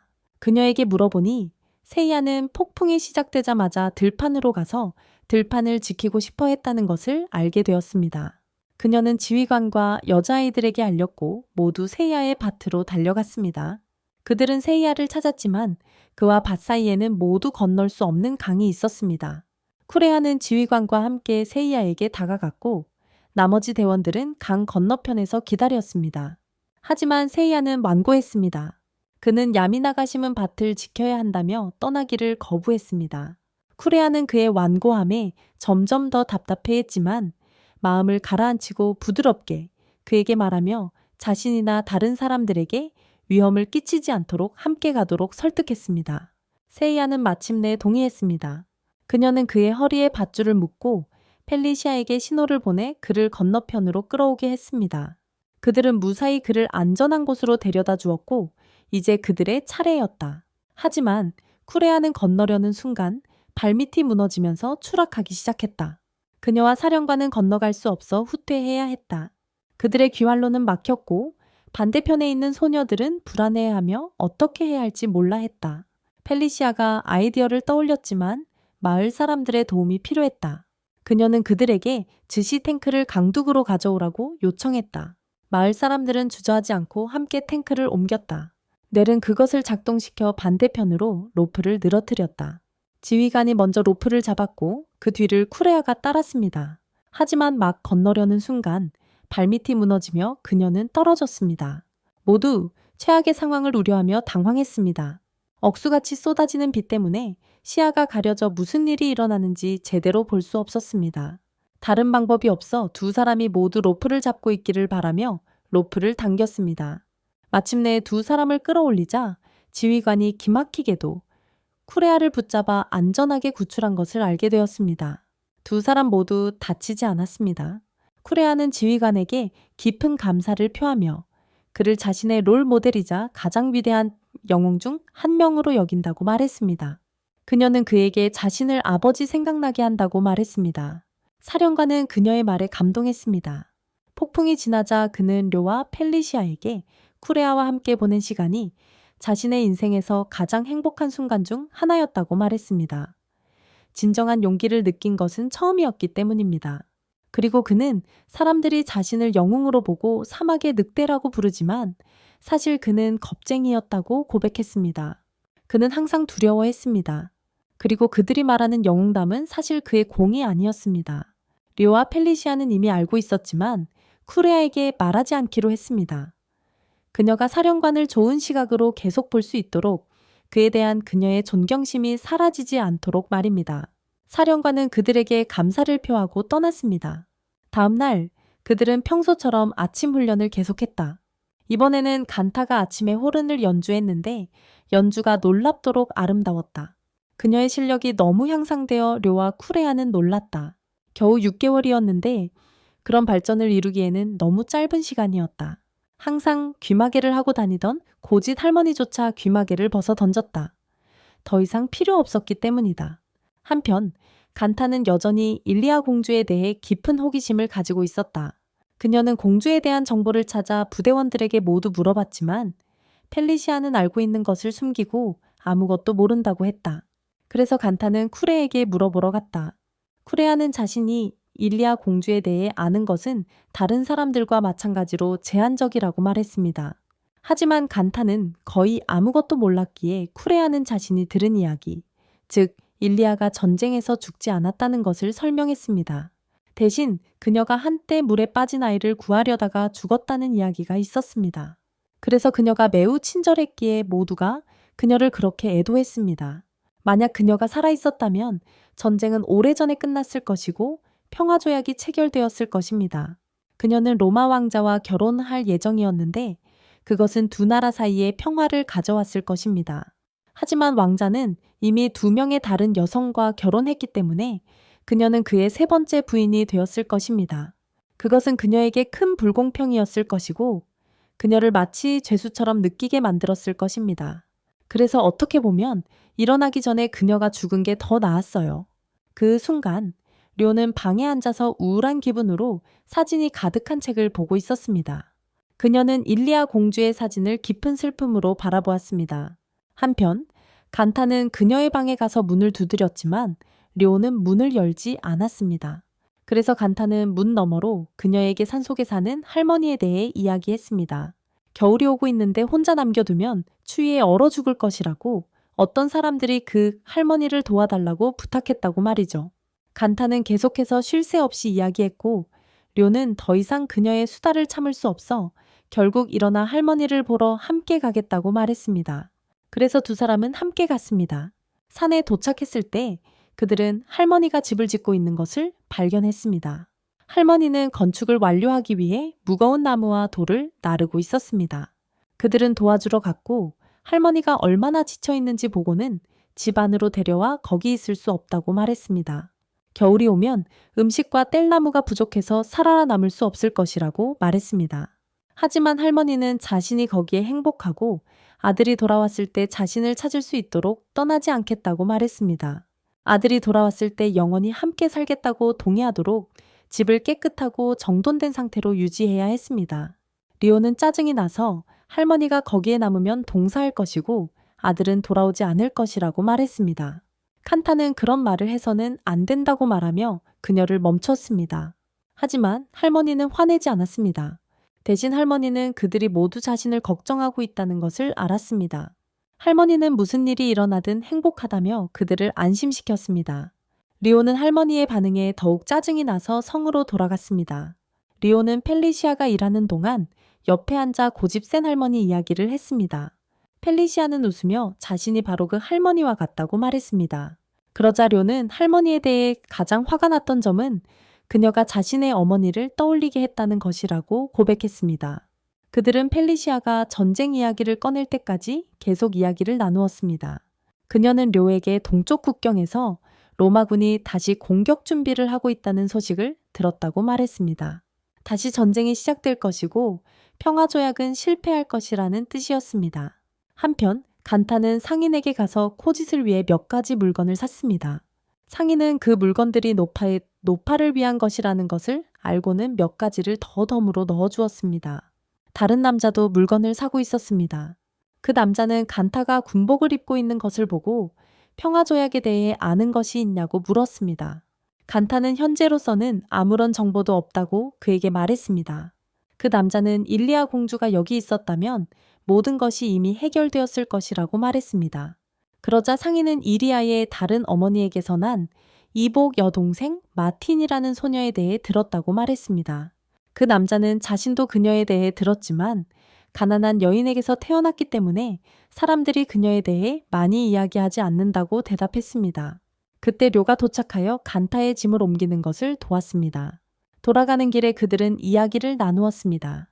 리오는 간타의 과거에 대해 궁금해하며 그녀의 고향에 대해 물었습니다. 간타는 아버지, 어머니, 그리고 온 가족과 함께 살았던 평범한 시골 마을이라고 말했습니다. 그러자 료는 자신도 아버지가 수도로 데려가기 전까지 시골에서 살았다고 말했습니다. 그때 그녀는 자신에게 여동생이 있다는 것을 알게 되었습니다. 언니는 그녀 인생에서 가장 소중한 사람이었습니다. 언니 또한 군복무를 했었고 최고의 호른 연주자였습니다. 언니는 료의 롤 모델이었고 료는 언니처럼 되고 싶어 했습니다. 하지만 언니가 돌아가시고 료의 모든 꿈은 사라졌습니다. 그녀는 언니의 유일한 단점은 너무 친절하고 이타적이었다는 것이라고 말했습니다. 언니가 돌아가신 후 료는 무엇을 해야 할지, 어디로 가야 할지 몰랐습니다. 결국 그녀는 세이제 도착하여 남은 생을 그곳에서 보냈습니다.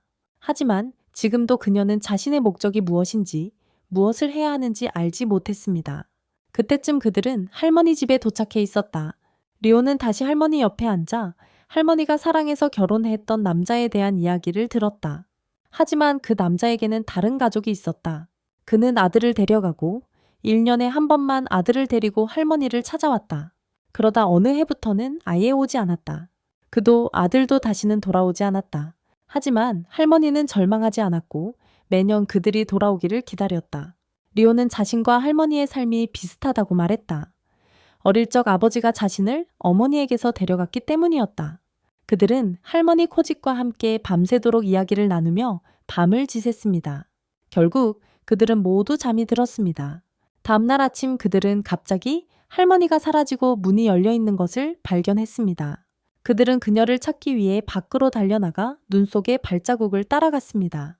하지만 불행히도 발자국은 사라졌고 그들은 그녀를 찾을 수 없었습니다. 료와 간타는 망견자실했습니다. 그들은 나오미가 기다리고 있는 성으로 돌아왔습니다. 그녀는 료에게 자신이 찾고 있던 일리아 공주의 사진을 가져왔다고 말했습니다. 료가 사진을 찍었고 모두 모여서 사진을 보았다. 그때 간타는 무언가를 깨달았다. 일리아는 그녀가 어렸을 때 호른을 연주하는 것을 보았던 바로 그 군인이었다. 그러자 쿠레아는 다른 것을 알아챘다. 그들의 올빼미가 사진 속에 있었다. 리오는 일리아가 죽은 이후로 그 올빼미는 성을 떠난 적이 없다고 말했다. 그 순간 진실이 드러났다. 일리아와 리오는 자매였다. 리오는 그들에게 자신에게는 마지막 임무가 하나 더 남았고 그동안 자신이 도망쳐왔던 임무라고 말했습니다. 하지만 최근에 그녀는 자신을 위해 희생할 가치가 있는 많은 사람들이 자신의 삶에 있다는 것을 깨달았습니다. 그래서 지금 떠나는 것입니다. 하지만 작별 인사는 하지 않겠습니다. 이것이 마지막 만남이 아니기 때문입니다. 모두 울면서 그녀에게 가지 말라고 애원했습니다. 하지만 소용없었습니다. 리오는 그들을 남겨두고 떠났습니다. 그리고 얼마 후 그들은 다시 일상으로 돌아갔습니다. 하지만 칸타는 계속 쿠레아와 함께 다닙니다. 그리고 그들은 코지트를 찾기를 바라며 계속 눈 속에서 그녀를 찾습니다. 쿠레아는 리더처럼 행동하고 칸타는 그녀를 보고 웃으며 그녀가 료와 똑같아졌다고 말합니다. 그러고는 계속 걷다가 갑자기 눈 속에 쓰러져 움직이지 않는 사람을 발견합니다. 그들은 도와주려고 달려가고 그 소녀임을 알게 됩니다. 쿠레아는 성으로 데려갈 때까지 소녀를 덮어줄 코트를 벗습니다. 하지만 그때 그녀는 그 소녀의 옷에 로마의 문장이 새겨져 있음을 알아차리고 그녀가 적군 출신임을 알게 됩니다. 그들은 충격을 받고 그녀가 거기에 어떻게 있게 되었는지 알 수 없습니다. 그녀가 깨어났을 때 모든 것을 알아내기 위해 성으로 데려갈 수밖에 없습니다. 한편 넬은 여전히 주키를 수리하며 어린 시절 기억을 떠올립니다.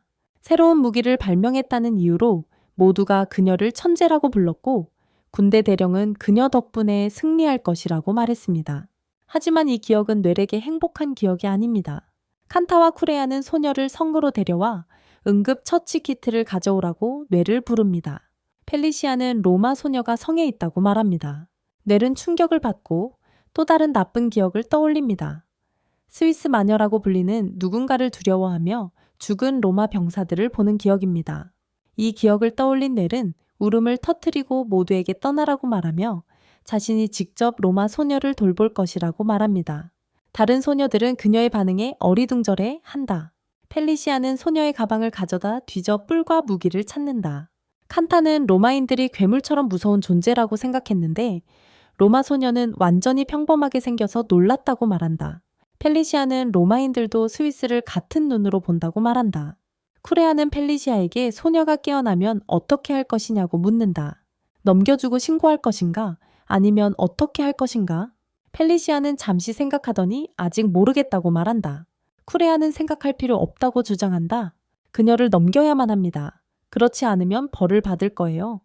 특히 적군 출신이라는 점 때문에 더욱 그렇죠. 하지만 펠리시아는 쿠레에게 결정하기 전에 시간을 달라고 부탁합니다. 그때 위층방에서 소리가 들립니다. 그들은 확인하러 달려가고 로마 소녀가 깨어있어 알아들을 수 없는 이탈리아어를 말하는 것을 발견합니다. 소녀도 그들의 말을 이해하지 못하지만 이름이 이시아이고 로마 군인이라는 것을 알아냅니다. 펠리시아는 소녀의 이야기를 이해하려면 로마어를 하는 사람이 빨리 필요하다고 말합니다. 그녀는 직접 신문하기 전에는 소녀를 넘겨주기를 거부합니다. 넬과 간타가 소녀를 돌보고 간타는 소녀를 옥상으로 데려가 그녀 앞에서 뿔피리를 붑니다. 소녀가 반응하고 그들은 소녀도 연주해보고 싶어 한다는 것을 알아챕니다. 칸타가 소녀에게 나팔을 건넵니다. 이시아는 모두가 좋아하는 일리아 공주의 노래를 연주하기 시작합니다. 칸타는 놀라지만 일리아 공주의 음악이 로마까지 전해졌다는 사실에 자랑스러워합니다. 넬은 이시아가 추울까 걱정되어 따뜻하게 입으라고 옷을 더 줍니다. 이시아는 이탈리아어로 감사하다고 말하지만 야미나가 지나가다가 무슨 말인지 알려줄 때까지 아무도 이해하지 못합니다. 야미나는 나오미와 함께 있었고 나오미는 이시아를 보자마자 그녀가 로마 출신임을 알아챕니다. 나오미는 펠리시아에게 상황이 위험하지만 소녀를 넘기는 것에는 반대한다고 말합니다. 그녀는 그저 위협이 아닐 수도 있는 또 다른 사람으로 여깁니다. 만약 그들이 그녀를 군대에 넘긴다면 그들은 그녀를 파멸로 몰아넣는 것입니다. 펠리시아는 먼저 정보를 얻지 않고 소녀를 넘길 계획은 없었다고 말합니다. 그녀는 그녀를 신문하고 군대에 보고서를 보내야 합니다. 군대는 어떻게 할지 결정할 것입니다. 그래서 가능한 한 빨리 이탈리아어를 하는 사람이 필요합니다. 야미나는 이탈리아어를 조금 이해해야 한다고 말하고 이시아에게 다가가 그녀가 왜 여기에 있는지 묻습니다. 이시아는 대답을 거부하지만 야미나는 그녀를 설득합니다. 자신의 목숨을 위험에 빠뜨리지 않고 그녀를 돕기 위해 모든 것을 알아야 한다고 말합니다. 소녀들이 자신을 도왔기 때문에 이시아는 이야기하기로 결심합니다. 그녀는 자신의 임무를 밝힐 수 없다고 말하지만 세상을 파괴한 괴물의 원고를 찾으러 왔다고 합니다. 야미나는 그 이야기가 로마까지 전해졌다는 사실에 충격을 받고 어떻게 알게 되었는지 묻습니다. 이시아는 할머니가 그 괴물과 함께 있던 소녀들 중 한 명이었다고 말합니다. 나이가 들자 로마 군인들에게 포로로 잡혔습니다. 그 후로 로마에 살면서 로마인과 결혼하여 이시아에게 매일 그 이야기를 들려주었습니다. 호기심에 이시아는 직접 원고를 보기 위해 왔습니다. 하지만 할머니가 들려준 이야기는 세자에서 들려주는 이야기와 완전히 다릅니다. 이시아에게 그 괴물은 세상을 파괴하기 위해 온 것이 아니었습니다. 반대로 그는 전쟁으로부터 그것을 구하기 위해 왔지만 인간들은 그를 죽이려 했습니다. 10대 소녀들이 그를 구해 미궁에 숨겼습니다. 마을 사람들이 그를 발견했을 때 그들은 그의 목을 베었습니다. 하지만 소녀들은 그를 돕는 방법을 찾았습니다. 그들은 거미의 힘이라는 힘을 얻어 그를 치료하기 위해 모든 것을 시도했지만 실패했습니다. 야미나는 그 이야기를 전혀 믿지 않고 너무 화가 나서 이시아에게 소리치며 모두 거짓이라고 말합니다. 하지만 칸타는 경고 신호인 뿔소리를 듣고 두 사람 모두를 조용히 시킵니다. 그들은 떠나야 합니다. 그들은 성 밖으로 뛰쳐나가 대령이 이끄는 왕국 군인들이 도착하는 것을 본다. 넬은 자신의 이름을 듣는 순간 공포에 질려 그 자리에 주저앉는다. 펠리시아는 야미나와 이시아에게 숨어 있으라고 명령하고 자신과 칸타 그리고 쿠레아는 대령과 이야기하러 간다. 대령은 그들이 거기서 무엇을 하는지 묻고 체제에서 로마 소녀가 목격되었다는 말을 한다. 그들은 그녀를 찾고 있으며 그들이 그녀를 본 적이 있는지 묻는다. 펠리시아는 자신 있게 아무것도 모른다고 말한다. 하지만 대령은 의심스러워 보이며 성 앞에 모든 군대를 배치하고 소녀가 거기에 없는지 확인하기 위해 성을 수색할 허락을 요청한다.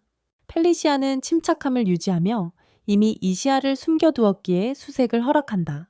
한편 뇌레델은 공포에 떨고 있다. 이시아는 뇌레의 이름을 몰라 야민에게 뇌레 성명을 묻는다. 야미나가 알려주자 이시아는 놀라서 뇌를 스위스 마녀라고 부른다. 이 말을 들은 뇌는 도망치고 이시아는 그녀를 뒤쫓는다. 그때 대령이 그들을 보고 이시아를 향해 총을 쏜다. 칸타는 비상전화 벨이 울려 성 아래층에 있다. 칸타가 전화를 받자 로마군이 국경에 접근하여 공격하려 한다는 것을 알린다. 펠리시아는 대령이 이시아를 향해 총을 쏘는 것을 보고 대령의 머리에 총을 겨누며 성 주변의 모든 병력을 철수시키지 않으면 죽이겠다고 위협한다. 그는 그녀의 요구에 따르고 그녀는 쿠레에게 대령을 묶어 창고에 가두라고 명령합니다. 그들은 이시아를 확인하고 그녀가 아직 살아있음을 확인하지만 치료가 필요합니다. 그들은 그녀의 부상을 치료하려고 노력한 후 창고로 내려가는데 거기서 쿠레아는 대령을 묶습니다. 그는 이시아가 죽어야 한다고 말합니다. 그녀의 죽음이 로마에 대한 복수를 위한 전쟁을 시작하는 신호가 될 것이기 때문입니다. 대령은 악하고 전쟁과 파괴에 집착하는 자였습니다. 그가 창고에서 뇌레의 이름을 듣자 그는 그녀를 그들의 작은 천재라고 부릅니다. 그러고는 수천 명의 로마인들을 죽인 생물학 무기를 발명한 사람이 뇌리였다고 밝힙니다. 그들은 그녀를 너무 두려워하여 스위스 마녀라고 불렀습니다. 하지만 뇌는 이 사실에 깊이 괴로워하는데 그녀가 그 무기들을 만들었을 때는 어린아이였고 그것들이 어떻게 사용될지 전혀 몰랐기 때문입니다.